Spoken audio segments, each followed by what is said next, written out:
Surface chemistry.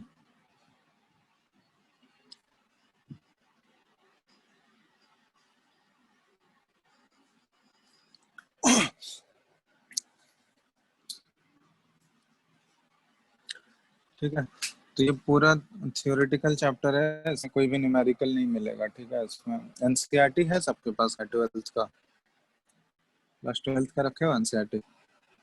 नहीं तो Yes, sir. PDF download कर लेना इस Yes, चैप्टर sir. का। ठीक है, एनसीईआरटी नहीं है तो पीडीएफ डाउनलोड कर लेना, सरफेस केमिस्ट्री का मिल जाएगा नेट पे। ये सरफेस केमिस्ट्री में इसमें देखो, तुम लोग कॉलॉइड और ये सब के बारे में 9th-10th में पढ़े हो थोड़ा बहुत।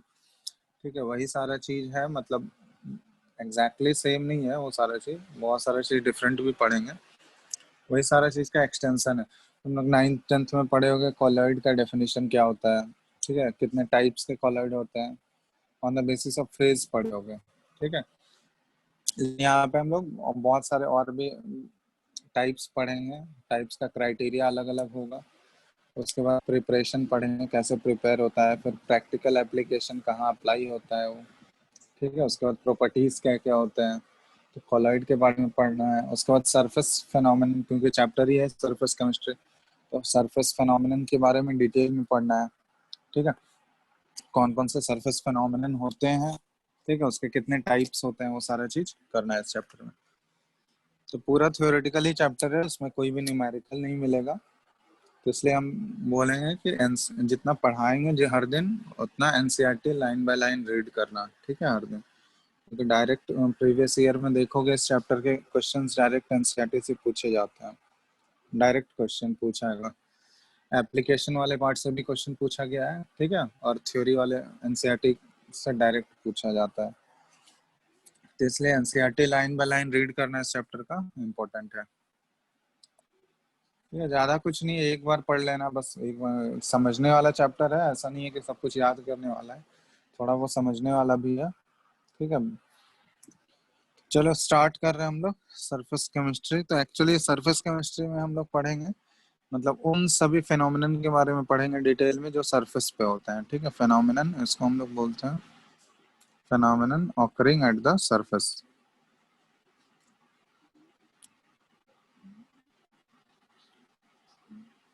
ठीक है, तब ये एक चीज देखा गया, ये ऑब्जर्वेशन है या फिर ये करेक्ट स्टेटमेंट है, ये फैक्ट है, ये देखा गया है कि जितने भी सरफेस फेनोमेनन होते हैं, जितने भी सरफेस फेनोमेनन वाले रिएक्शंस होते हैं या प्रोसेस जितने भी हैं सरफेस वाले, वो सारा स्पॉन्टेनियस प्रोसेस होता है। ठीक है, स्पॉन्टेनियस मतलब समझते हो कि वो खुद ब खुद होता है, उसको कोई एक्सटर्नल फोर्सेस का जरूरत नहीं है।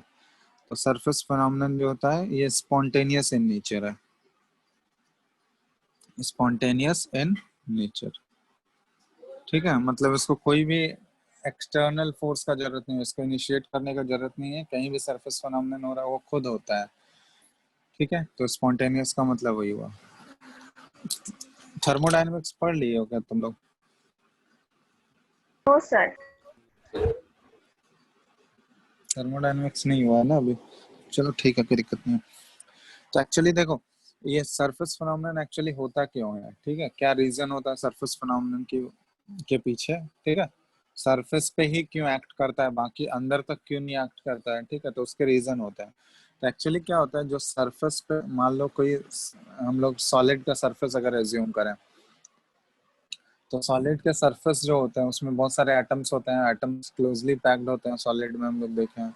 तो जो एग्जैक्टली टॉप वाला होगा ना, जैसे मान लो कि एग्जांपल हम लोग कंसिडर कर रहे हैं, जैसे Fe मेटल का सरफेस है। ठीक है, Fe का सरफेस ले रहे हैं, तो यहाँ पे अगर हम लोग ड्रॉ करें, ठीक है, तो ये Fe के एटम्स इस तरह से क्लोजली पैक्ड है,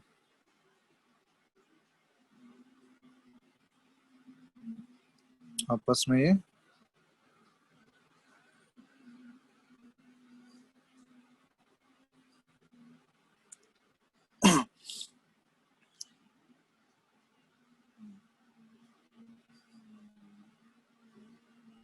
ठीक है, तो ये वाला हम लोग, चलो ये जो है ये हम लोग एज्यूम करते हैं कि ये सबसे टॉप मोस्ट लेयर है। ठीक है, ये वाला जो लेयर है ये सबसे टॉप लेयर है, इसके ऊपर कोई भी लेयर ऑफ एटम नहीं होगा। ठीक है। और ये जो है ये बल्क बल्क का एटम है, मतलब बीच का एटम है। तो इस एटम पे देखोगे तो ये जो एटम है ये चारों तरफ से एटम से घिरा हुआ है, मतलब इस पे जो फोर्स लग रहा है ये चारों डायरेक्शन से इक्वल, मतलब ये एटम चारों तरफ से फुल्ली बैलेंस्ड है। लेकिन जो सरफेस का एटम होगा वो बैलेंस है क्या, चारों तरफ से इक्वल फोर्सेस लग रहे हैं उसके ऊपर। इधर वाला फोर्स तो इधर से बैलेंस हो गया, लेकिन ऊपर वाला जो फोर्स है, क्योंकि ऊपर तो कोई एटम है नहीं तो वहां पे तो कोई फोर्स नहीं लग रहा है उसका, लेकिन नीचे के डायरेक्शन में इसका एक फोर्स लग रहा है। तो ऊपर वाला जो इसका वैलेंसी है वो क्या है, इसको हम लोग बोलते हैं फ्री वैलेंसी। ठीक है, जो सरफेस के एटम्स होते हैं ना, उसका एक वैलेंसी जो होता है टॉप मोस्ट, उसके ऊपर तो कोई लेयर है नहीं, तो जो उसका ऊपर वाला जो वैलेंसी होता है वो फ्री है। ठीक है, वैलेंसी इसका ऊपर वाला फ्री है, तो इसको इसलिए फ्री वैलेंसी बोला जाता है, या फिर रेसिड्यूल वैलेंसी बोलते हैं, या बचा हुआ वैलेंस जो काम यूज नहीं हुआ है। ठीक है, रेसिड्यूल वैलेंसी। तो इसलिए ये क्या करता है, जो सरफेस वाले मॉलिक्यूल्स हैं ये क्या होते हैं, एटम्स हैं या मॉलिक्यूल्स हैं, तो क्या होता है अनबैलेंस्ड होते हैं। अनबैलेंस होने की वजह से वो चारों डायरेक्शन में जो है वो इक्वल डायरेक्शन में फोर्स नहीं लग रहा है। तो अनबैलेंस होने की वजह से क्या करता है, उसका ऊपर वाला वैलेंसी जो है वो खाली पड़ा हुआ है। तो इसलिए ये क्या करेगा, अगर कोई दूसरा एटम या मॉलिक्यूल अवेलेबल है उसके रेंज में, तो वो क्या करेगा, उसको अपनी तरफ खींचने का कोशिश करेगा। अगर वो उसकी तरफ खिंचाएगा तो वो कहाँ पे आकर डिपॉजिट होगा, सरफेस पे ही डिपॉजिट होगा ना, क्योंकि सरफेस का एटम से इसके ऊपर फोर्स लगा रहा है। तो इस वजह से सरफेस फेनोमेनन का एक तरह से सरफेस फेनोमेनन स्टार्ट होता है। तो ये रीजन है सरफेस फेनोमेनन होने का। तो एक्चुअली होता है, इसको हम लोग एक्सप्लेन ऐसे करते हैं कि जो टॉप के एटम्स हैं, जो सरफेस बिल्कुल टॉप लेयर पे होंगे एटम्स या मॉलिक्यूल्स, तो वो अनइवनली बैलेंस्ड होते हैं, मतलब वो इवनली चारों तरफ से वो इवनली इवन फोर्सेस उसके ऊपर एक्ट नहीं कर रहे हैं, अनइवन फोर्सेस एक्ट कर रहे हैं, मतलब अनबैलेंस्ड फोर्सेस एक्ट कर रहे हैं। ठीक है, जिसकी वजह से उसका टॉप वाला जो फोर्स है या ऊपर वाला जो वैलेंसी है वो खाली रह जाता है, एक वैलेंसी उसका रेसिड्यूल खाली पड़ा हुआ है, जिसकी वजह से वो क्या करेगा, दूसरे एटम या मॉलिक्यूल को अपनी तरफ अट्रैक्ट करने की कोशिश करेगा। तो इसी की वजह से ये अनबैलेंस्ड फोर्सेस जो है ये give rise to surface phenomenon. ठीक है, तो इसलिए होता है कि सरफेस फेनोमेनन जो है स्पॉन्टेनियस होते हैं, इनको कहीं से भी तुमको एक्सटर्नली कोई फोर्स लगाने का जरूरत नहीं है, ये अपने आप खुद होगा। तो यहाँ पे दो टर्म आता है। ठीक है, तो दो बहुत ही कंफ्यूजिंग टर्म है, तुम लोग सुने हो क्या, एक होता है एड्सॉर्प्शन, जो कि सरफेस फेनोमेनन में हम लोग यहाँ पे डिटेल में बात करेंगे इसके बारे में, और एक होता है एब्जॉर्प्शन। दोनों में से कौन सा सुने हो तुम लोग, तो एड्सॉर्प्शन दोनों या सुने हैं। एब्जॉर्प्शन? तो दोनों में डिफरेंस पता है, एड्सॉर्प्शन और एब्जॉर्प्शन क्या डिफरेंस है? इससे एड्सॉर्प्शन शायद वही होता है ना जिस मेटल के सरफेस पे कराया जाता है। इससे हमको नहीं पता, तो तुक्का लगाया है। एड्सॉर्प्शन, चलो इसको करते हैं हम लोग। ठीक है, ये बहुत ही कंफ्यूजिंग है, मतलब सिर्फ डी और बी का फर्क है, बाकी सारा चीज तो ऐसा नहीं है कि दोनों सेम है, दोनों बिल्कुल टोटली इंटायरली डिफरेंट है, मतलब है थोड़ा बहुत सिमिलैरिटी है बट डिफरेंसेस हैं इन दोनों में। ठीक है, तो देखते हैं क्या है, इसको हम लोग करते हैं। तो यहाँ पे लिख लेते हैं हम। ठीक है, इस तरह से टेबल ही बना लो, इधर लिख रहे हैं एड्सॉर्प्शन के बारे में, और यहाँ पे लिखेंगे हम लोग एब्जॉर्प्शन के बारे में। ठीक है, तो सबसे पहले डेफिनेशन से ही शुरुआत करते हैं। एड्सॉर्प्शन को डिफाइन किया जाता है, ये है, it is phenomenon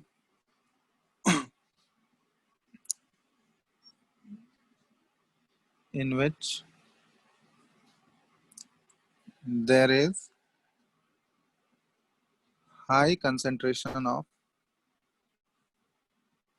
gas or liquid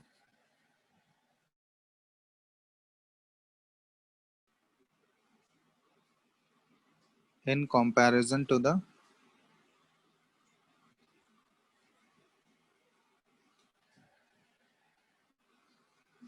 bulk of the solid। ठीक है, तो यहाँ पे हम लोग एज्यूम कर रहे हैं कि सॉलिड के सरफेस, मतलब जो सरफेस है वो सॉलिड का है। ठीक है, और उसके ऊपर जो है गैस के मॉलिक्यूल्स या फिर लिक्विड के मॉलिक्यूल्स एड्सॉर्ब हो रहे हैं, ठीक है। एड्सॉर्ब मतलब वो उसकी तरफ अट्रैक्ट हो रहा है। तो एक्चुअली एड्सॉर्प्शन होता क्या है कि वैसा फेनोमेनन जिसमें कि गैस या लिक्विड जो उसकी तरफ अट्रैक्ट होगा, तो उसका कंसेंट्रेशन जो है सरफेस पे, सॉलिड के सरफेस पे ज्यादा होगा एज कंपेयर्ड टू उसके बल्क में मतलब अंदर, अंदर से ज्यादा कंसेंट्रेशन जो है उसके सरफेस पे होगा। किसका? सॉलिड, सॉलिड के सरफेस पे गैस या लिक्विड जो उसकी तरफ अट्रैक्ट हो रहे हैं, ठीक है। तो उसका कंसेंट्रेशन, हाई कंसेंट्रेशन कहाँ पे होगा? सरफेस पे होगा। तो वैसे फेनोमेनन को हम लोग बोलते हैं एड्सॉर्प्शन। तो ये एक्चुअली एक सरफेस फेनोमेनन ही है, ठीक है। ये डेफिनेशन से ही आइडिया लग गया होगा सरफेस में। लेकिन एब्जॉर्प्शन को कैसे डिफाइन करते हैं हम लोग? एब्जॉर्प्शन है, it is the phenomenon in which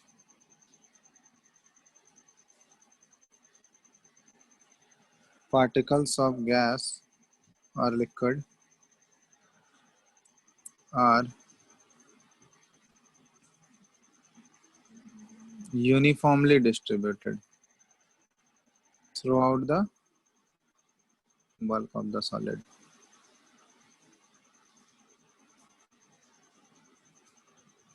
ठीक है, तो ये डिफरेंस है।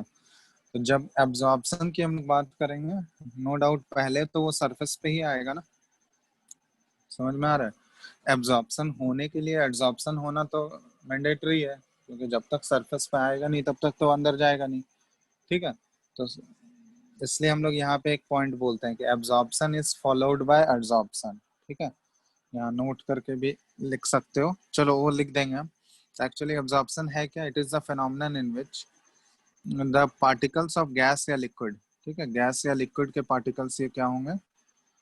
पूरा यूनिफॉर्मली डिस्ट्रीब्यूटेड होगा। पार्टिकल्स ऑफ गैस या लिक्विड वो यूनिफॉर्मली डिस्ट्रीब्यूटेड होगा through out the bulk of the solid. जो है कहीं भी अगर कंसेंट्रेशन चेक करोगे तो सारे जगह कंसेंट्रेशन तुमको गैस या लिक्विड का वो सेम मिलेगा। लेकिन एड्सॉर्प्शन में क्या है? सरफेस पे ज्यादा रहेगा, अंदर बहुत ही कम रहेगा। ऐसा नहीं है बिल्कुल भी नहीं रहेगा, लेकिन कंसेंट्रेशन अंदर बल्क ऑफ द सॉलिड में वो कम रहेगा, ठीक है। तो ये बेसिक डिफरेंस है, ये डेफिनेशन से हम लोग। तो इसका एग्जांपल जो है एड्सॉर्प्शन का, एक एग्जांपल है silica gel plus water. Silica gel plus water. तो अगर मान लो इसको हम लोग सिलिका जेल के बिल्कुल ये कुछ इस तरह का सर्कुलर अगर एज्यूम करें, तो एड्सॉर्प्शन फिनोमेनन में ये वाटर जो होगा ना, इसके सरफेस पर देखोगे इस तरह से सरफेस पर जाके अट्रैक्ट हो रहा है वाटर वेपर, ठीक है। इसके सरफेस पे जाके इस टाइप का ये लेयर बना लेगा। ये है H2O, ठीक है। तो ये एक एग्जांपल हो गया एड्सॉर्प्शन का। तो एड्सॉर्प्शन में दो टर्म होते हैं, एक होता है एड्सॉर्बेट, एक होता है एड्सॉर्बेंट। सुने हो तुम लोग एड्सॉर्बेट और एड्सॉर्बेंट? सॉल्यूट और सॉल्वेंट। सॉल्यूट और सॉल्वेंट, ये क्या बोलो? नहीं, जैसे ही बोला। एक होता है एड्सॉर्बेट, एक होता है एड्सॉर्बेंट। तो बताओ तो इन दोनों में ये जो एग्जांपल यहाँ बताए इसमें कौन एड्सॉर्बेट होगा और कौन सा एड्सॉर्बेंट होगा, बता सकते हो?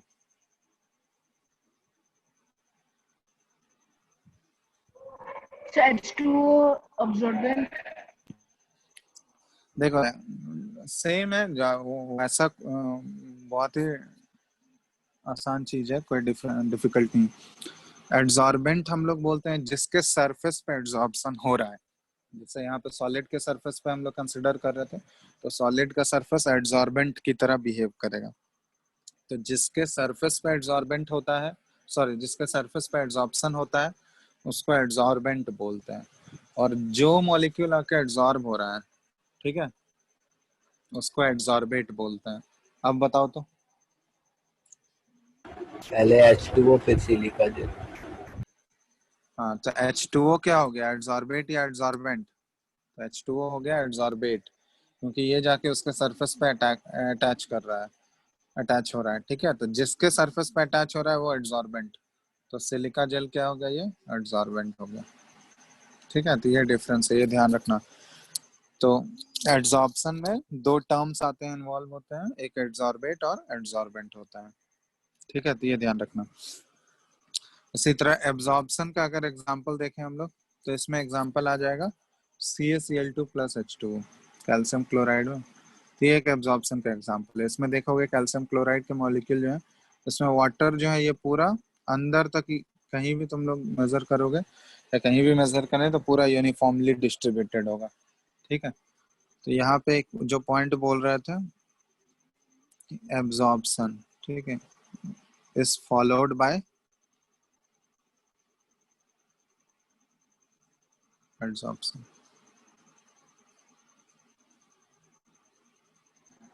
ये करेक्ट है स्टेटमेंट या नहीं? तो, क्योंकि तो उल्टा एब्जॉर्प्शन होगा। क्या सही है सर। सर उल्टा होगा ना।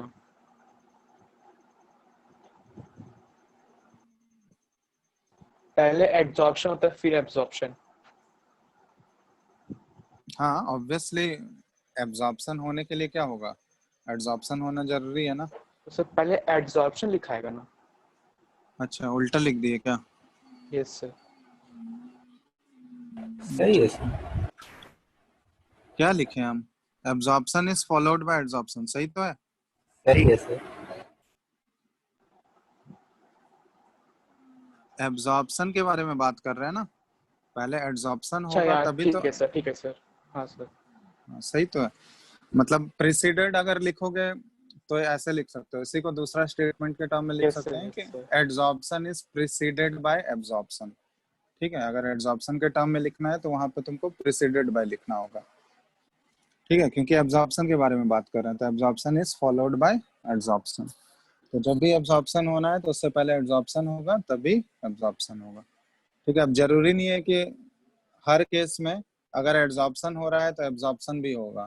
ठीक है, लेकिन अगर एब्जॉर्प्शन हो रहा है तो वहां पे एब्जॉर्प्शन होना वो मैंडेटरी है, क्योंकि उसके बिना तो एब्जॉर्प्शन होगा नहीं। तो ये है पहला डिफरेंस हो गया एब्जॉर्प्शन और एब्जॉर्प्शन में। ठीक है, सेकंड डिफरेंस है, हम लोग रेट को लेके बात करते हैं। तो एक्चुअली एब्जॉर्प्शन जो होता है, absorption is rapid in the beginning. ठीक है, जब भी एब्जॉर्प्शन शुरू होता है तो स्टार्टिंग तो उसका रेट जो होगा बहुत ही फास्ट होगा, बट धीरे धीरे इसका रेट जो होता है ये स्लो होने लगता है। जब तक कि इक्विलिब्रियम नहीं आ जाएगा तब तक इसका रेट, शुरुआत बहुत ही फास्ट होता है, ठीक है, और धीरे धीरे स्लो होते रहता है। जैसे ही इक्विलिब्रियम तक पहुंचने वाला रहता है तब तक रेट धीरे धीरे स्लो हो जाता है, and it's rate becomes slow till equilibrium is achieved,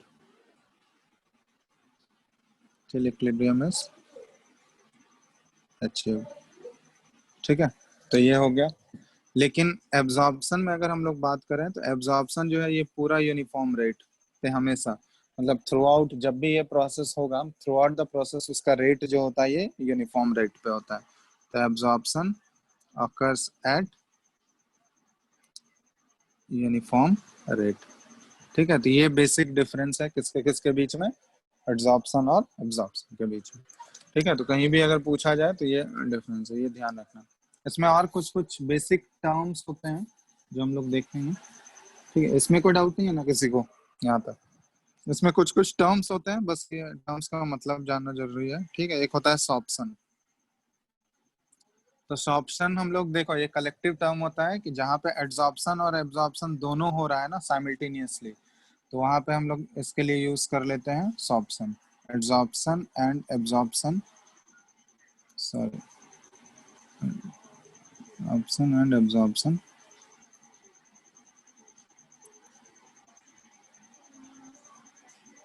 both take place।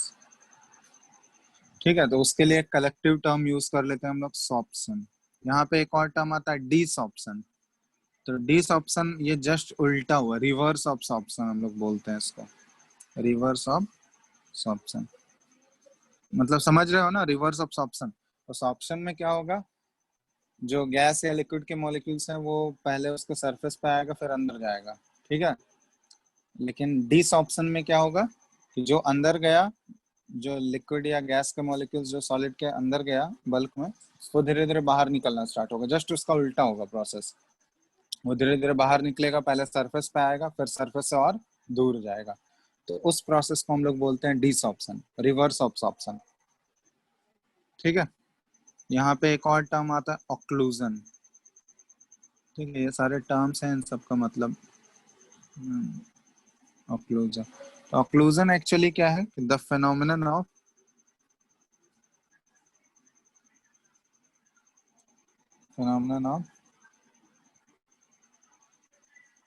adsorption of a gas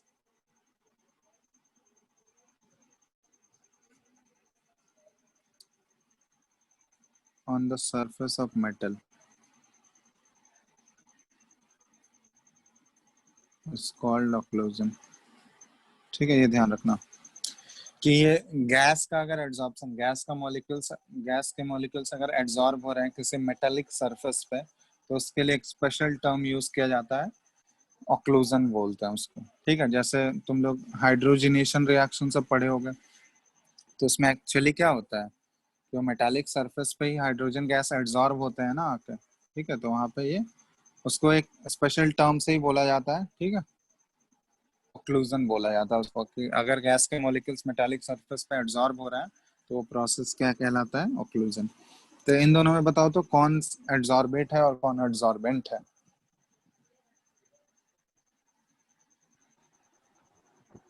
बोलो। प्लैटिनम एडसॉर्बेंट और H2 एडसॉर्बेंट। तो एडजॉर्बेट है, एडजॉर्बेंट प्लेटिनम। प्लैटिनम हो गया एड्सॉर्बेंट और H2 हो गया एड्सॉर्बेट। कंफ्यूज नहीं हो रहे हो ना? बहुत एड हो रहा है। ठीक है, तो ये ध्यान रखना, बोलते समय ध्यान रखना, कोई कंफ्यूजन नहीं है ना एड्सॉर्बेट और एड्सॉर्बेंट में? पीटी कर लो। अब्जॉर्बेंट होगा। क्या? दोनों जगह एड ही लिख दिए हैं आप।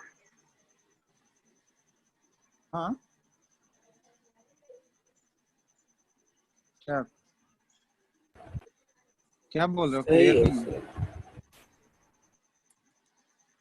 एड्सॉर्बेंट या एड्सॉर्बेट, यही दो होता है ना, एड्सॉर्प्शन का दो टर्म होता है, दो कंपोनेंट होते हैं उसके। कौन पूछ रहा है? कोई डाउट है क्या किसी को? हेलो, बताओ, जल्दी बताओ, इसमें ये सब में कंफ्यूजन नहीं होना चाहिए। नहीं सर। ठीक है, तो एड्सॉर्प्शन जो होता है उसके दो कंपोनेंट होते हैं, जैसे कॉलॉइड के दो कंपोनेंट पढ़े होगे ना, एक डिस्पर्स फेज होता है, एक डिस्पर्सन मीडियम होता है। तो उसी तरह एड्सॉर्प्शन जो फेनोमेनन है उसके दो कंपोनेंट होते हैं, एक एड्सॉर्बेट होता है और एक एड्सॉर्बेंट होता है। एड्सॉर्बेंट बोलते हैं जिसके सरफेस पे एड्सॉर्प्शन हो रहा है, और जो मॉलिक्यूल्स आके अटैच होगा उसको एड्सॉर्बेट बोलते हैं। ठीक है, जिसका एड्सॉर्प्शन हो रहा होगा वो एड्सॉर्बेट कहलाएगा। ठीक है, चलो, तो ये हो गया एड्सॉर्प्शन के बारे में इंट्रोडक्शन, बेसिक, और क्या डिफरेंस है एब्जॉर्प्शन से, ये कैसे डिफरेंट है। ठीक है, अब नेक्स्ट हम लोग इसको एड्सॉर्प्शन को ही हम लोग डिटेल में यहाँ पे कर रहे हैं, क्योंकि सरफेस केमिस्ट्री पढ़ रहे हैं, तो सरफेस फिनोमिनन के बारे में ही डिटेल में करना है हम लोग को। तब नेक्स्ट हम लोग देखेंगे क्लासिफिकेशन, कितने टाइप्स के एड्सॉर्प्शन हो सकते हैं, और क्लासिफिकेशन का बेसिस डिफरेंट होगा। तो सबसे पहला जो क्लासिफिकेशन देख रहे हैं हम लोग, ठीक है, तो टाइप्स ऑफ एड्सॉर्प्शन। तो पहला जो ये क्लासिफिकेशन है, ये on the basis of concentration है। ठीक है, on the basis of concentration. तो कंसंट्रेशन के बेसिस पे दो टाइप के एड्सॉर्प्शन होते हैं, एक है पॉजिटिव एड्सॉर्प्शन और दूसरा है नेगेटिव एड्सॉर्प्शन। ठीक है, पॉजिटिव या नेगेटिव। तो किसी एक का हम डेफिनेशन लिख देते हैं, दूसरा वाला जस्ट उल्टा हो जाएगा। तो पॉजिटिव का लिख रहा है, तो पॉजिटिव एड्सॉर्प्शन हम लोग किसको बोलेंगे? तो यहाँ पे लिख दे रहे हैं, if the concentration of adsorbate is more on the surface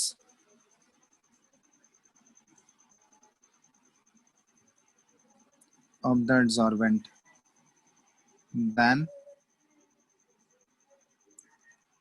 in the bulk of the solid।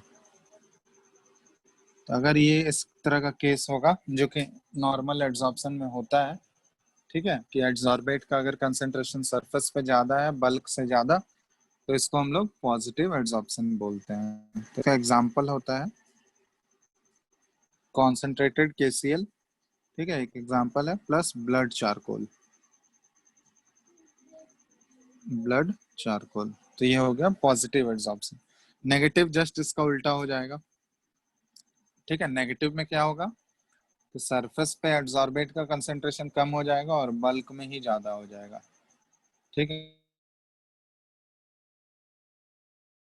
Blood charcoal सुने हो तुम लोग? क्या क्या होता है ब्लड चारकोल?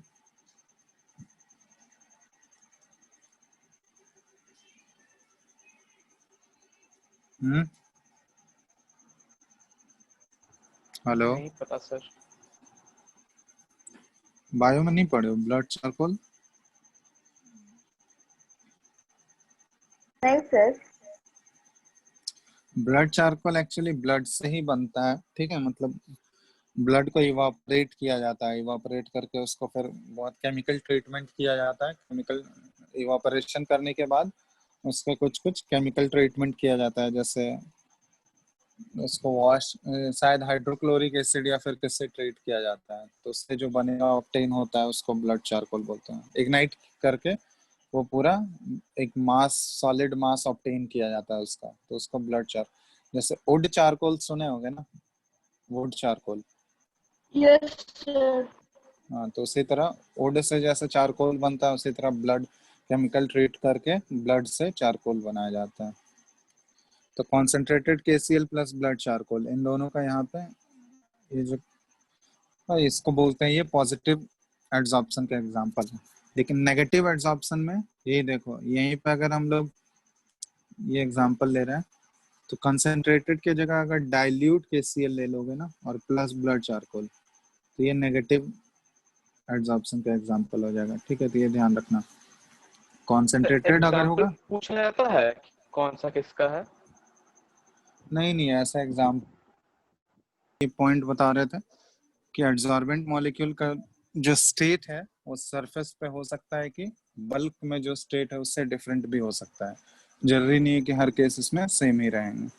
तो जैसे एक एग्जांपल लिए हैं यहाँ पे, ऑक्सीजन जो है, ऑक्सीजन अगर एड्सॉर्बेंट मॉलिक्यूल की तरह बिहेव करेगा तो बहुत सारे केसेस में देखा गया है कि वो बल्क में O2 के फॉर्म में पाया जाता है, बट सरफेस पे उसका कंसेंट्रेशन जो है वो आइदर O2 माइनस होता है या फिर O2 प्लस, वो आयंस के फॉर्म में पाए जाते हैं, ठीक है। तो ये डिफरेंस है,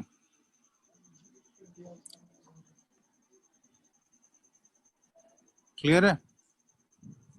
यस सर। हेलो, दिख सर रहा है आपका ना अब वीडियो स्क्रीन? ऑन हो जा रहा है बार बार।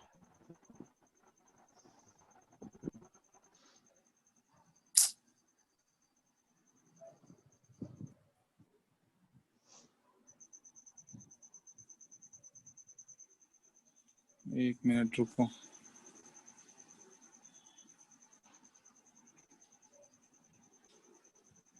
हेलो, अभी ठीक है यस क्या? Sir. Yes sir.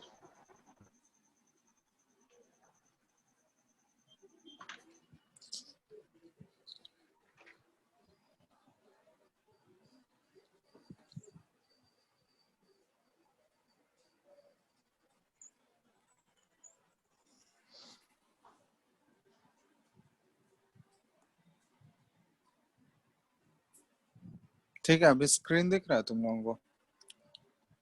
Yes sir. Yes sir. चलो, तो ये हो गया एड्सॉर्प्शन के बारे में। दो टाइप्स हम लोग एक बार देख चुके हैं अभी। पहला टाइप, पहला क्लासिफिकेशन तो देखे हैं, on the basis of concentration है कि एड्सॉर्बेट मॉलिक्यूल का कंसेंट्रेशन कहाँ पे ज्यादा होगा, इधर सरफेस में ज्यादा होगा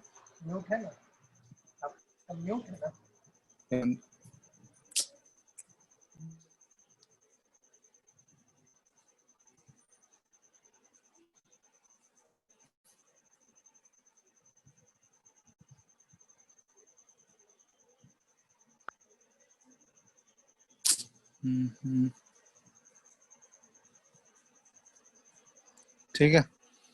चलो, अब इसका हम लोग थर्मोडायनेमिक्स वाला एस्पेक्ट देखते हैं। थर्मोडायनेमिक्स तो तुम लोग पढ़े नहीं हो अभी, चलो इसको छोड़ देते हैं, थर्मोडायनेमिक्स को छोड़ते हैं, थर्मोडायनेमिक्स वाला बाद में डिस्कस करेंगे, क्योंकि अगर पढ़े नहीं हो तो फिर ये समझ नहीं आएगा। ठीक है, तो ये वाला पार्ट स्किप करते हैं, थर्मोडायनेमिक्स वाला पार्ट, उसको हम लोग आगे नेक्स्ट में जब पढ़ लोगे थर्मोडायनेमिक्स तब फिर वहां पे बता देंगे अच्छे से। माइनस ओ माइनस दिख रहा है स्क्रीन सबको ना? Yes sir. चलो, यहाँ पे एक टर्म है, ठीक है, एंथैल्पी ऑफ एड्सॉर्प्शन। ठीक है, ये टर्म यूज कर रहे हैं यहाँ पे, एंथैल्पी ऑफ एड्सॉर्प्शन। ठीक है, तो इसको डिफाइन कैसे करते हैं हम लोग? तो ये डेफिनेशन है इसका, it is the amount of energy, it is the amount of energy released when 1 mole of a adsorbate get adsorbed on a particular adsorbent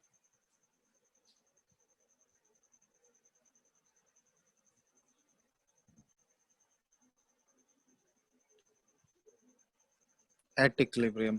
ठीक है, इसी को डिफाइन किया जाता है, is called enthalpy of adsorption. ठीक है, तो एड्सॉर्प्शन वाला जो प्रोसेस होता है उसमें देखोगे कि एक्चुअली में एक एड्सॉर्बेट और एड्सॉर्बेंट के बीच में एक फोर्स ऑफ अट्रैक्शन डेवलप हो रहा है। ठीक है, एक बॉन्ड टाइप का बन रहा है। तो जब भी बॉन्ड का फॉर्मेशन होता है ना, तो बॉन्ड का फॉर्मेशन या बॉन्ड वाला प्रोसेस, बॉन्ड बनने का प्रोसेस जो होगा वो हमेशा एक्सोथर्मिक प्रोसेस होता है। एक्सोथर्मिक मतलब हमेशा वहां पे एनर्जी रिलीज होता है। ठीक है, तो इसलिए यहाँ पे अमाउंट ऑफ एनर्जी रिलीज के फॉर्म में हम डिफाइन किए। तो ये क्या है, enthalpy of adsorption, it is the amount of energy released when 1 mole of, जब 1 मोल एड्सॉर्बेट का वो एड्सॉर्ब होगा एड्सॉर्बेंट, किसी पर्टिकुलर एड्सॉर्बेंट मॉलिक्यूल पे एट इक्विलिब्रियम, तो उसको हम लोग बोलते हैं एंथैल्पी ऑफ एड्सॉर्प्शन। ठीक है, तो ये टर्म हो गया एंथैल्पी ऑफ एड्सॉर्प्शन। अब एंथैल्पी ऑफ एड्सॉर्प्शन का वैल्यू जो है वो नेचर ऑफ एड्सॉर्बेट और एड्सॉर्बेंट के ऊपर डिपेंड करेगा कि एड्सॉर्बेट और एड्सॉर्बेंट का नेचर क्या है। ठीक है, उसके ऊपर एंथैल्पी ऑफ एड्सॉर्प्शन का वैल्यू डिपेंड करता है। अब नेक्स्ट हम लोग यहाँ पे दूसरा क्लासिफिकेशन पढ़ रहे हैं। ठीक है, पहला क्लासिफिकेशन तो हम लोग पढ़े एड्सॉर्प्शन का, on the basis of concentration था। ठीक है, तो उसमें हम लोग देखे 2 टाइप के एड्सॉर्प्शन आया था, एक पॉजिटिव और दूसरा नेगेटिव। नेक्स्ट क्लासिफिकेशन हम लोग देख रहे हैं, तो सेकंड क्लासिफिकेशन है यहाँ पे। ठीक है, तो टाइप्स ऑफ एड्सॉर्प्शन, तो ये सेकंड टाइप ऑफ एड्सॉर्प्शन हम लोग पढ़ रहे हैं।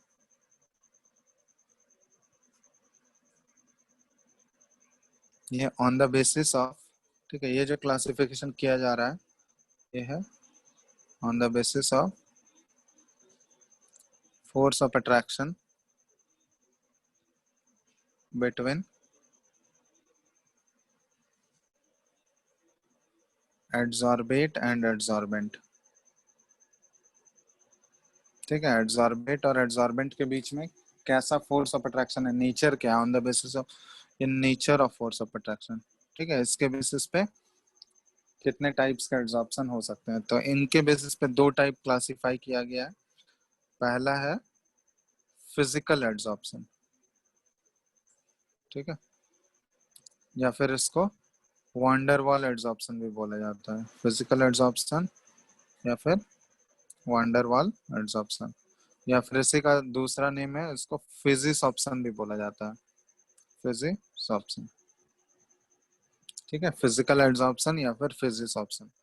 और दूसरा होता है इसमें केमिकल एड्सॉर्प्शन।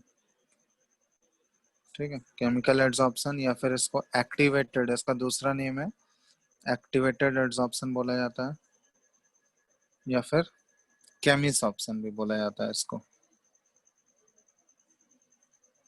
ठीक, अब इन दोनों में हम लोग देख रहे हैं इन दोनों का क्या है, मतलब इन दोनों को कैसे डिफाइन करते हैं या इन दोनों में डिफरेंस क्या क्या है, फिजिकल एड्सॉर्प्शन, फिजिक्स ऑप्शन या केमिस्ट ऑप्शन में इन दोनों में डिफरेंस क्या क्या है। ठीक है, तो दोनों के लिए ऐसे ही टेबल बना लो। ठीक है, एक साइड हम लोग लिखते हैं फिजिक्स ऑप्शन,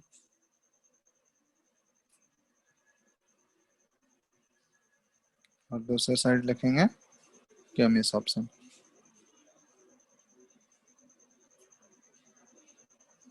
इसमें डिफरेंस ही देखते हैं एक्चुअली है क्या। तो फिजिक्स ऑप्शन का दूसरा नेम है वंडरवाल एड्सॉर्प्शन भी बोला जाता है। मतलब यहाँ पे एक्चुअली जो एड्सॉर्बेट और एड्सॉर्बेंट के बीच में फोर्स जो होगा ना, ये बहुत ही वीक फोर्स होगा। ठीक है, तो यहाँ पे है there is weak force between adsorbate and adsorbent, तो इसलिए इसको बोला जाता है फिजिक्स ऑप्शन। केमिस्ट ऑप्शन में क्या होगा कि द फोर्स जो होगा between adsorbate and adsorbent is strong. ठीक है, यहाँ पे फोर्स स्ट्रॉन्ग होगा, दैट इज, क्यों फोर्स स्ट्रॉन्ग है, क्योंकि यहाँ पे एक्चुअली एक केमिकल बॉन्ड एग्जिस्ट कर रहा है। ठीक है, केमिस्ट ऑप्शन में एक्चुअली एड्सॉर्बेट और एड्सॉर्बेंट के बीच में एक केमिकल बॉन्ड बनेगा, जिसकी वजह से फोर्स जो हो जाता है वो स्ट्रॉन्ग होता है। और फिजिक्स ऑप्शन में कोई केमिकल बॉन्ड नहीं बन रहा होगा, यहाँ पे जस्ट एक वीक इंटरैक्शन होगा, इसलिए ये फिजिक्स ऑप्शन कहलाता है, weak force of attraction between adsorbate and adsorbent. दूसरा होता है यहाँ पे enthalpy of adsorption. Physics option में क्योंकि ये वीक फोर्स ऑफ अट्रैक्शन है, इसलिए एंथैल्पी ऑफ एड्सॉर्प्शन का वैल्यू जो होगा ये लो है। ठीक है, इसका रेंज जो होता है ना, ये 20 to 40 देखोगे किलोजूल पर मोल में आता है। लेकिन इस केस में क्या है, एंथैल्पी ऑफ एड्सॉर्प्शन ये हाई है, enthalpy of adsorption is high. ठीक है, और इसका रेंज जो होगा हाई, मतलब ये 80 to 240 किलोजूल पर मोल में ये लाई करेगा, इसका रेंज। तो ये सेकंड पॉइंट ऑफ डिफरेंस हो गया। थर्ड डिफरेंस जो है फिजिक्स ऑप्शन में, it occurs at lower temperature. ठीक है, फिजिक्स ऑप्शन वाले जो प्रोसेस होंगे ये लोअर टेम्परेचर पर अकर करते हैं, क्योंकि हाई टेम्परेचर पे जो होगा डिस ऑप्शन होने लगता है। ठीक है, तो at high temperature desorption takes place. Chemisorption में एक्चुअली क्या होगा कि केमिस्ट ऑप्शन में देखो, ये एक्चुअली केमिकल काइनेटिक्स में तुम लोग पढ़ चुके हो कि केमिस्ट ऑप्शन में एक्चुअली में एक केमिकल रिएक्शन हो रहा है, मतलब एक केमिकल बॉन्ड, नया बॉन्ड बन रहा है। तो जब भी एक नया बॉन्ड का फॉर्मेशन होगा, तो नया बॉन्ड के फॉर्मेशन के लिए क्या होना चाहिए कि नया बॉन्ड बनने के लिए रिएक्टेंट मॉलिक्यूल्स को एक एनर्जी का बैरियर भी क्रॉस करना पड़ता है। जब तक वो एक्टिवेशन एनर्जी के बैरियर को क्रॉस नहीं करेगा, तब तक कोई नया बॉन्ड नहीं बनेगा। तो इसलिए यहाँ पे थोड़ा अमाउंट इनिशियल में, स्टार्टिंग में रिएक्टेंट मॉलिक्यूल्स को थोड़ा अमाउंट ऑफ एनर्जी चाहिए ताकि वो एक्टिवेट हो सके, मतलब वो एक्टिवेशन बैरियर को क्रॉस कर सके। तो इसलिए यहाँ पे हम लोग ऐसे लिख देते हैं इसको। ठीक है, तो since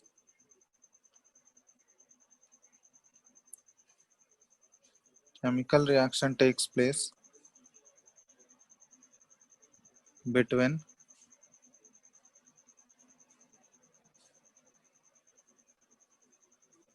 adsorbate and adsorbent, therefore some amount of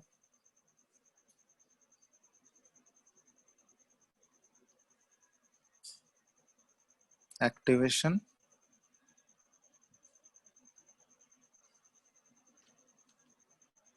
energy is required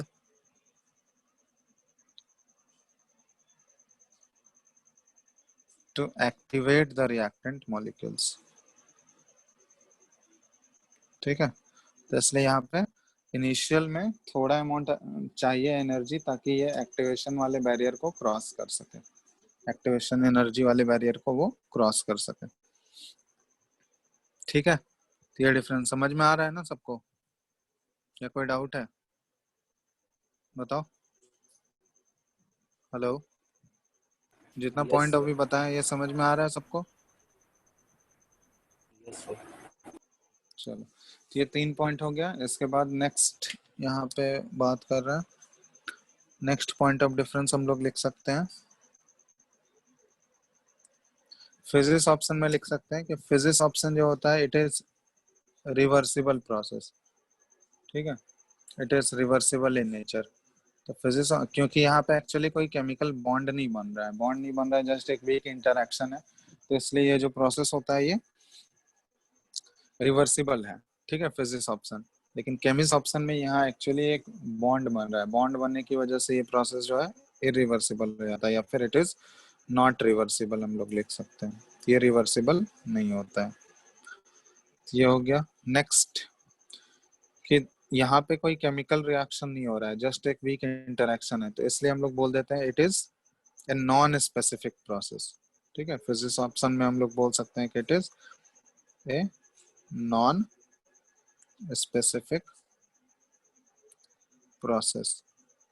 but chemist option में एक्चुअली एक केमिकल रिएक्शन हो रहा है, तो इसलिए ये स्पेसिफिक नेचर का होता है। ठीक है, केमिकल रिएक्शन जब भी होगा तो वो उसमें एक स्पेसिफिक रिएक्टेंट और प्रोडक्ट का जरूरत पड़ता है। सारे रिएक्टेंट और प्रोडक्ट ऐसा नहीं कि एक पर्टिकुलर रिएक्टेंट के साथ ही रिएक्ट करके प्रोडक्ट देता है। ठीक है, ऐसा नहीं है कि कुछ भी ले लेंगे तो उसमें रिएक्शन हो जाएगा, तो इसलिए it is specific in nature.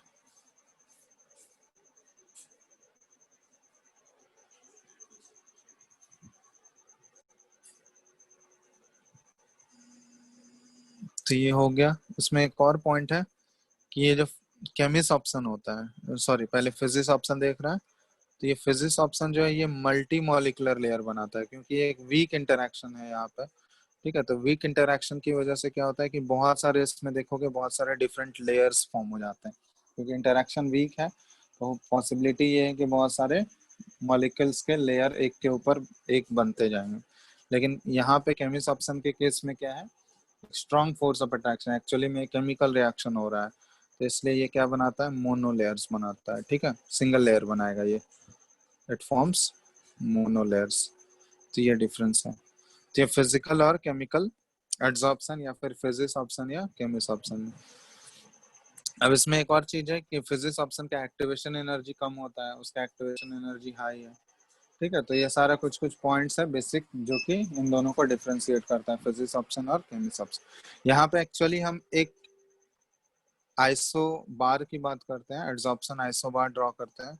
ठीक है, तो वो एक्चुअली है क्या? ठीक है, तो देखो वो रिलेट करता है, वो एक्सटेंट ऑफ एड्सॉर्प्शन के बारे में बात करते हैं, एक्सटेंट ऑफ एड्सॉर्प्शन। अब ये एक्सटेंट ऑफ एड्सॉर्प्शन है क्या, इसको हम लोग डिफाइन करते हैं, ये होता है x बाय m। ठीक है, यहाँ पे x क्या डिनोट कर रहा है, एक्सटेंट मतलब क्या, किस हद तक एड्सॉर्प्शन हो रहा है, उसी को बोलते हैं एक्सटेंट ऑफ एड्सॉर्प्शन। तो x डिनोट कर रहा है मोल्स ऑफ एड्सॉर्बेट। ठीक है, x डिनोट कर रहा है मोल्स ऑफ एड्सॉर्बेट, और m डिनोट कर रहा है mass of adsorbent, mass of adsorbent. ठीक है, तो इन्हीं दोनों का जब रेशियो ले लोगे तो ये क्या हो जाएगा, एक्सटेंट ऑफ एड्सॉर्प्शन। तो एक्सटेंट ऑफ एड्सॉर्प्शन यहाँ पे हम लोग ड्रॉ कर रहे हैं, एक्सटेंट ऑफ एड्सॉर्प्शन का ग्राफ ड्रॉ कर रहे हैं हम लोग विथ इन कंपैरिजन टू या वर्सेस टेम्परेचर, हम लोग ग्राफ प्लॉट कर रहे हैं। कांस्टेंट प्रेशर पे। हाँ, कांस्टेंट प्रेशर पे, क्योंकि आइसोबार की बात कर रहे हैं तो प्रेशर कांस्टेंट रहेगा। ठीक है, तो यहाँ पे वाई एक्सिस पे हम लोग ले रहे हैं x by m, extent of adsorption, x axis पे ले रहे हैं हम लोग टेम्परेचर। ठीक है, और ये ग्राफ जो है ये एट कांस्टेंट प्रेशर है। तो ये देखा गया, ये फिजिक्स ऑप्शन के लिए पहले हम लोग देख रहे हैं।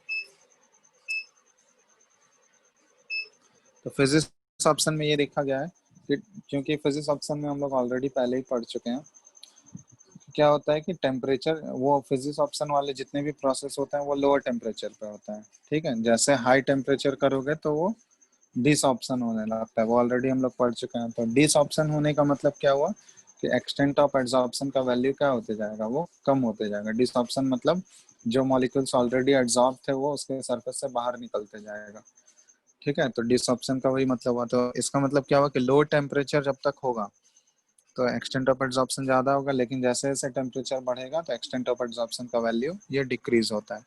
एक्सपेरिमेंटली इसका देखा गया है कि ग्राफ का नेचर कुछ इस टाइप का आता है। टेम्परेचर अगर बढ़ा रहे हैं हम लोग तो एक्सटेंट ऑफ एड्सॉर्प्शन ये कुछ इस टाइप से डिक्रीज होता है। ये ग्राफ का नेचर आया है ये फिजिक्स ऑप्शन के लिए, लेकिन केमिस्ट ऑप्शन के लिए ये नेचर बिल्कुल डिफरेंट देखा गया है, ठीक है। क्योंकि केमिस्ट ऑप्शन में हम लोग पढ़े थे कि केमिस्ट ऑप्शन वाले जितने भी प्रोसेस होते हैं उनको इनिशियली जो है थोड़ा अमाउंट एनर्जी चाहिए होता है ताकि वो क्या कर सकें, अपने एनर्जी बैरियर को क्रॉस कर सकें। जो एक्टिवेशन एनर्जी बैरियर है उसको जब तक क्रॉस नहीं करेगा तब तक नया बॉन्ड बनना पॉसिबल नहीं है। तो वो उस एनर्जी बैरियर या एक्टिवेशन एनर्जी को क्रॉस करना मैंडेटरी है उसके लिए।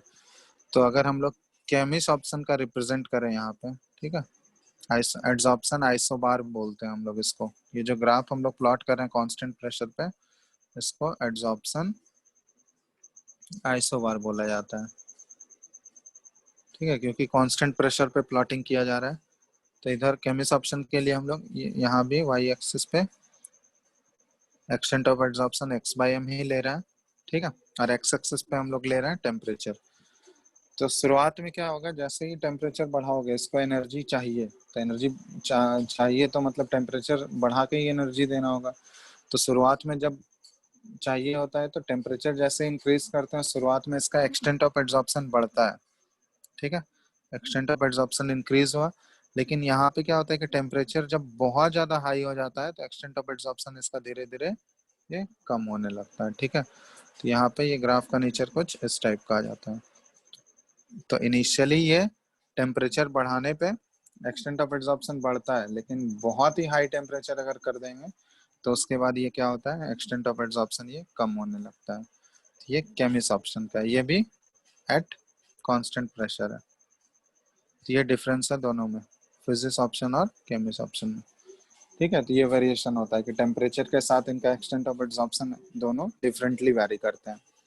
केमिस्ट ऑप्शन में ये है कि इनिशियली टेम्परेचर इंक्रीज करने पे एक्सटेंट ऑफ एड्सॉर्प्शन बढ़ता है, लेकिन एक सर्टेन टाइम के बाद अगर टेम्परेचर बहुत ज़्यादा हाई हो जाएगा तो उसके बाद एक्सटेंट ऑफ एड्सॉर्प्शन का वैल्यू ये कम हो जाएगा, ये डिक्रीज करेगा,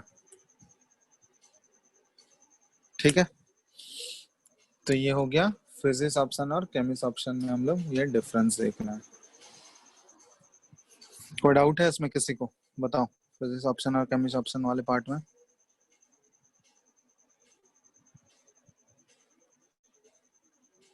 बोलो।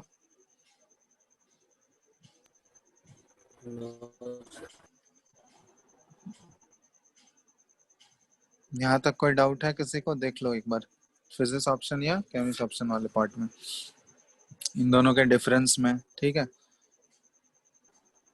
तो ये डिफरेंस है फिजिक्स ऑप्शन। तो दूसरा जो हम लोग क्लासिफिकेशन की है एड्सॉर्प्शन का, तो हम लोग कौन किसके बेसिस पे किया, on the basis of nature of force of attraction between adsorbate and adsorbent, ठीक है।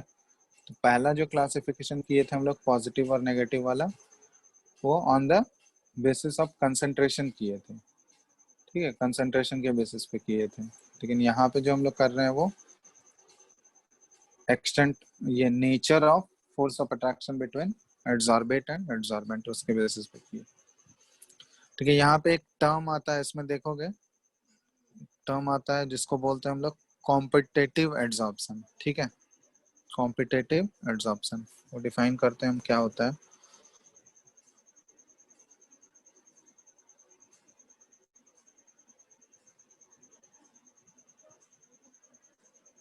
एक्चुअली में है क्या, यहाँ पे ऐसे डिफाइन करते हैं कि when there is only one adsorbent in contact with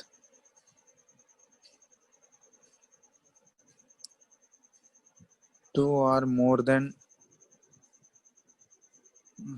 two or more than two adsorbate. तो इस टाइप के केस को बोलते हैं हम लोग कॉम्पिटिटिव एडजॉर्प्शन, जहाँ पे एडजॉर्बेंट मॉलिक्यूल जो होगा वो एक ही होगा, लेकिन एडजॉर्बेट जो है दो या दो से ज्यादा होगा। तो उसमें सारा जो है सारा सेम अमाउंट में एडजॉर्ब नहीं होगा उसके सरफेस पे। जिसका एडजॉर्ब होने का कैपेसिटी या जिसका एडजॉर्ब होने का टेंडेंसी ज्यादा होगा तो वो देखोगे ज्यादा एडजॉर्ब हो रहा है, और दूसरा वाला जो है वो कम एडजॉर्ब होगा। जैसे फॉर एग्जांपल हम लोग यहाँ पे ले रहे हैं, जैसे ये मान लो हमारा चारकोल का सरफेस है, ठीक है, ये एडजॉर्बेंट मॉलिक्यूल है चारकोल सरफेस, ये एडजॉर्बेंट मॉलिक्यूल है। तो यहाँ पे मान लो दो गैसेस अवेलेबल है, एक NH3 गैस है और एक O2 गैस है। तो यहाँ पे क्या होगा, एक कम्पिटिटिव एडजॉर्प्शन होगा, क्योंकि एडजॉर्बेट के मॉलिक्यूल दो हैं। अब दोनों तो इक्वल अमाउंट में एडजॉर्ब होंगे नहीं, दोनों गैसेस का नेचर डिफरेंट है। तो जिस गैस का नेचर जो है वो एडजॉर्ब होने का ज्यादा होगा वो ज्यादा आसानी से एडजॉर्ब हो जाएगा, और जिसका एडजॉर्ब होने का टेंडेंसी कम है या नेचर कम होगा तो वो कम एडजॉर्ब होगा। तो यहाँ पे बताओ NH3 और ऑक्सीजन गैस में किस गैस का अट्रैक्शन या ईज ऑफ एड्सॉर्प्शन किसका ज्यादा होगा? बताओ, ईज ऑफ एड्सॉर्प्शन अगर हम लोग बात करें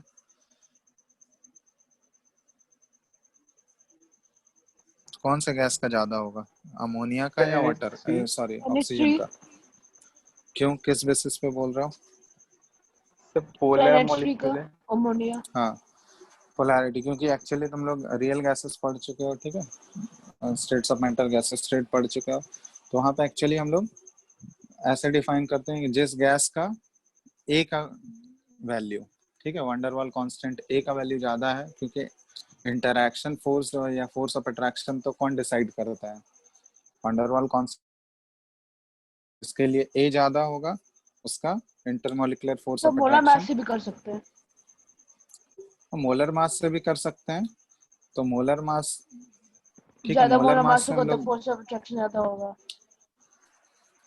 हाँ वो एक्चुअली उसमें भी हम लोग कंपेयर कर सकते हैं, बट यहाँ पे हम लोग नेचर की बात कर रहे हैं। तो अमोनिया गैस ऑब्वियसली क्या है, ये पोलर गैस है, लेकिन ऑक्सीजन का अगर नेचर देखोगे तो वो क्या है, नॉन पोलर गैस है। ऑक्सीजन नॉन पोलर है ना, उसके अंदर कोई पोलैरिटी है क्या? नहीं है। तो ऑब्वियसली जो पोलर गैसेस होगा उसका इंटरैक्शन या अट्रैक्शन जो होगा वो ज्यादा होगा as compared to non polar. तो यहाँ पे पोलैरिटी के बेसिस पे भी हम लोग बात कर सकते हैं। Ammonia being a polar gas has greater tendency to get adsorb than oxygen gas. तो यहाँ पे ईज ऑफ एड्सॉर्प्शन की अगर हम लोग बात करेंगे तो अमोनिया गैस का ईज ऑफ एड्सॉर्प्शन वो ऑक्सीजन गैस से ज्यादा है।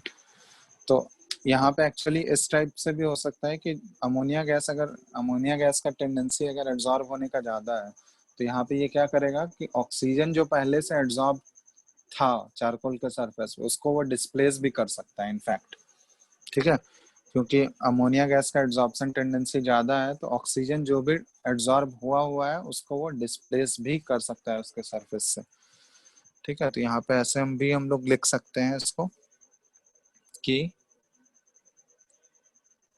ammonia gas displaces the O2 gas already adsorbed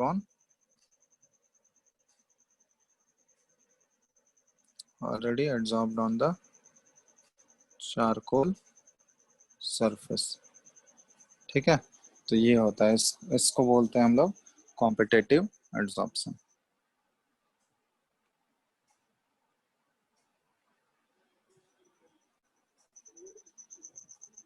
ठीक है। समझ में आ गया सबको? कोई डाउट है यहाँ तक? बोलो। Yes sir. चलो तो तुम लोग का ये रहेगा, ये चैप्टर देखो जहाँ तक अब आज पढ़ाए हैं, ठीक है, फिजिक्स ऑप्शन, केमिस्ट्री ऑप्शन और कॉम्पिटिटिव एड्सॉर्प्शन, यहाँ तक तुम लोग एनसीईआरटी से लाइन बाय लाइन एक बार रीड करके रखना, ठीक है। सबसे पहले एनसीईआरटी रीड करना इस चैप्टर का मस्ट सर कौन से चैप्टर में सर? सरफेस केमिस्ट्री, ठीक है, या जिसके सर पास इक्विलिब्रियम। एनसीईआरटी बुक नहीं है सरफेस केमिस्ट्री चैप्टर ही है, ठीक है। तो पीडीएफ डाउनलोड कर लेना। 12 का पार्ट 1 में। हाँ, क्लास 12 के पार्ट 1 में सरफेस केमिस्ट्री चैप्टर मिल जाएगा, ठीक है। तो उसमें जिसके पास बुक नहीं है वो पीडीएफ भी डाउनलोड कर सकते हो, इस चैप्टर का ही पर्टिकुलर पीडीएफ मिल जाएगा तुमको। तो चैप्टर से लाइन बाय लाइन यहाँ तक एटलीस्ट जितना तक हुआ है आज क्लास में उतना रीड करके रखना, क्योंकि क्वेश्चन देखोगे तुम लोग को बुकलेट मिला है क्या इसका? No sir. तो सर ठीक है, बोल देना, बुकलेट सेंड कर देना। तो पहले NCERT line by line read करो, ठीक है, उसके बाद डायरेक्ट क्वेश्चंस अटेम्प्ट करना, ठीक है। तो प्रीवियस ईयर भी क्वेश्चंस देखना, उसमें डायरेक्ट एनसीईआरटी से भी क्वेश्चंस आए हुए हैं, ठीक है। तो इसलिए एनसीईआरटी रीड करना इस चैप्टर का मस्ट है, लाइन बाय लाइन अच्छे से एक बार एटलीस्ट रीड कर लो, ठीक है, उसके बाद क्वेश्चंस अटेम्प्ट कर सकते हो, ठीक है। कोई डाउट है इसमें किसी को? देख लो, जितना बताए हैं, कोई डाउट है किसी को तो बोल लो, किसी को कुछ पूछना है इसमें?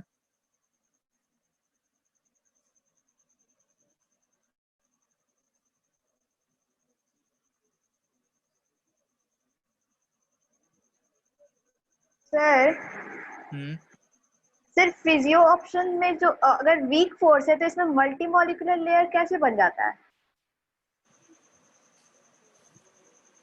मल्टी मॉलिक्यूलर लेयर मतलब यहाँ क्या, नॉन स्पेसिफिक है ना, मतलब कोई भी मॉलिक्यूल कहीं से भी लेयर बना सकता है, कोई भी लेयर जो है, या फिर यहाँ पे हम लोग बात क्या कर रहे हैं, फिजिक्स ऑप्शन जो होता है बहुत ही वीक फोर्स ऑफ अट्रैक्शन है, वीक फोर्स ऑफ अट्रैक्शन है, तो इसलिए नॉन स्पेसिफिक प्रोसेस है, तो मतलब कोई भी मॉलिक्यूल जो है किसी को भी अट्रैक्ट कर सकता है, तो कहीं से भी इंटरेक्शन हो सकता है, ठीक है। और इंटरेक्शन का कोई वो मैग्नीट्यूड नहीं है, बहुत ही वीक इंटरेक्शन से भी एक लेयर बन जाएगा वहां पे, तो इसलिए वहां पे पॉसिबिलिटी है कि डिफरेंट लेयर्स अराइज हो सकते हैं किसी से भी, क्योंकि कोई भी एटम किसी को भी अट्रैक्ट कर सकता है, तो वहाँ पे मल्टी मॉलिकुलर लेयर उस वजह से बनता है। यहाँ केमिस्ट ऑप्शन में एक्चुअली क्या है कि यहाँ पे एक केमिकल रिएक्शन होना है, ठीक है, एक पर्टिकुलर केमिकल रिएक्शन होता है, तो केमिकल रिएक्शन तो ये स्पेसिफिक होते हैं, ठीक है, कहीं से भी तो कोई केमिकल रिएक्शन हो नहीं सकता है, तो एक्चुअली यहाँ पे स्पेसिफिक केमिकल रिएक्शन होता है, मतलब टॉप के लेयर के साथ ही उसका एक बॉन्ड बनता है, जो टॉप के एटम्स हैं उनके साथ ही तो बॉन्ड बनेगा ना, जो एड्सॉर्बेट के मॉलिक्यूल्स होंगे, तो टॉप के साथ ही उसका सिर्फ लेयर बनेगा, समझ में आ रहा है? वो अंदर के साथ तो वो बॉन्ड नहीं बना सकता है, अंदर वाले बल्क के साथ वो इंटरेक्शन कर सकता है क्या केमिस्ट ऑप्शन में? नहीं कर सकता है, ठीक है, तो वहाँ पे सिर्फ इंटरेक्शन जो है टॉप के एटम्स के साथ ही हो सकता है, इसलिए वहाँ पे सिंगल लेयर बनता है, मोनो लेयर्स बनते हैं। लेकिन फिजिक्स ऑप्शन में एक्चुअली वीक इंटरेक्शन है, तो वीक इंटरेक्शन में क्या होता है कि वो किसी भी एटम के साथ वीक इंटरेक्शन हो सकता है वो, ठीक है, तो इसलिए वहाँ पे डिफरेंट लेयर्स के फॉर्मेशन हो सकते हैं, ठीक है।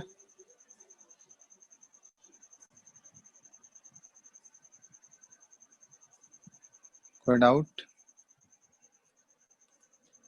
बोलो? No sir. No sir. चलो चलो फिर तुम ये केमिकल एड्सॉर्प्शन हाँ को बोलो, एक्टिवेटेड एड्सॉर्प्शन क्या क्यों बोलते हैं? क्या क्या एक्टिवेटेड केमिकल बोलते हैं एड्सॉर्प्शन क्योंकि को उसको एक्टिवेट एक्टिवेटेड करने, क्योंकि एक्टिवेट करने का जरूरत पड़ रहा है ना, उसके रिएक्टेंट मॉलिक्यूल्स को थोड़ा सा एक्टिवेट, शुरुआत में एनर्जी का जरूरत पड़ता है, इसलिए उसको एक्टिवेटेड एड्सॉर्प्शन बोलते हैं, ठीक है, वो तो लिखा ही है से उसमें, देखो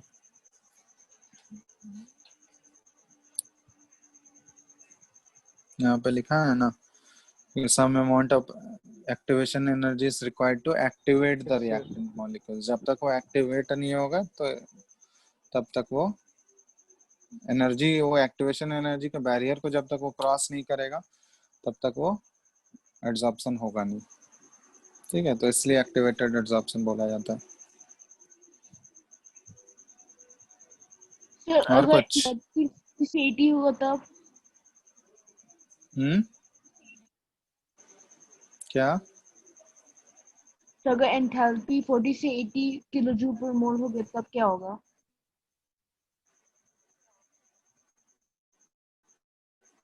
40 से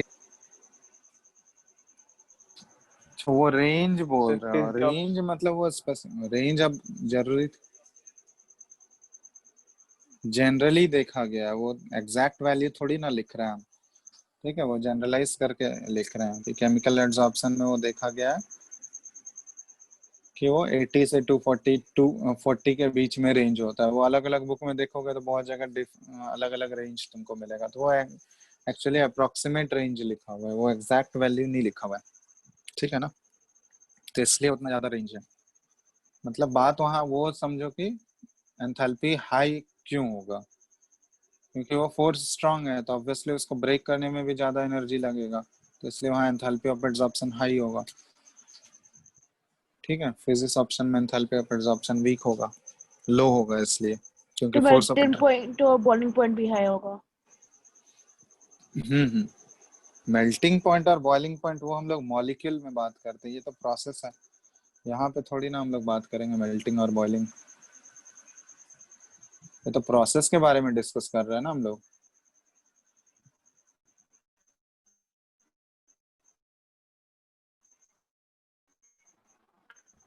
सर सॉर्प्शन का एग्जांपल क्या होता है? क्या चीज? सॉर्प्शन का एग्जांपल? सॉर्प्शन मतलब जिसमें एब्जॉर्प्शन हो रहा है वो तो सॉर्प्शन होगा ही ना, क्योंकि एब्जॉर्प्शन होने के लिए तुम्हारा क्या होगा, एब्जॉर्प्शन होना जरूरी है, होगा ना, तो वहाँ कंबाइंडली जस्ट एक सर टर्म हम। एब्जॉर्प्शन सॉर्प्शन क्यों नहीं बोल देते हैं हम लोग? क्या चीज? तो एब्जॉर्प्शन को ही हम लोग सॉर्प्शन क्यों नहीं बोल देते हैं? एब्जॉर्प्शन और सॉर्प्शन क्यों नहीं बोलते हैं, क्योंकि दोनों साइमल्टेनियसली होता है। देखो एब्जॉर्प्शन अगर और एब्जॉर्प्शन दोनों अगर साइमल्टेनियसली एक ही साथ होगा तब फिर हम लोग बोलते हैं उसको सॉर्प्शन, ठीक है। दोनों प्रोसेस साइमल्टेनियसली एक ही साथ हो रहा है, ऐसा नहीं है कि शुरुआत में वो एब्जॉर्ब हुआ और सरफेस पे आया फिर उसके बाद अंदर, दोनों साइमल्टेनियस एक साथ हो रहा है, तो उसको हम लोग सॉर्प्शन बोलते हैं। जैसे कि एक एग्जांपल होता है इसमें, देखो बुक में देखोगे एनसीईआरटी में दिया हुआ है, फूल के सरफेस पे एब्जॉर्ब होता है, ठीक है, तो वो धीरे धीरे अंदर भी जाने लगता है, तो वो एक सॉर्प्शन का एग्जांपल है, ठीक है। तो चारकोल के सरफेस पे जब हाइड्रोजन गैस आएगा ना, तो हाइड्रोजन गैस पहले तो सरफेस पे आता है, उसके बाद साइमल्टेनियसली अंदर भी चला जाता है और अंदर पूरा यूनिफॉर्मली डिस्ट्रीब्यूटेड हो जाता है, ठीक है। ऐसा नहीं है कि अंदर सिर्फ वो एक जगह कंसंट्रेशन होगा, वो पूरा यूनिफॉर्म डिस्ट्रीब्यूशन हो जाता है, तो वो एक एग्जांपल है सॉर्प्शन का।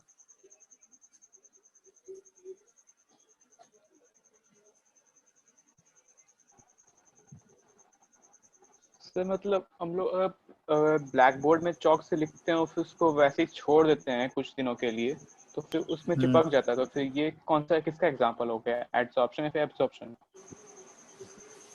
एड्सॉर्प्शन ही हुआ ना, डिफ्यूजन। वो तो सरफेस पे ही होता है ना, ब्लैक बोर्ड के सरफेस पे ही तो वो चिपकेगा, अंदर थोड़ी ना जाता है, अंदर जाता है क्या?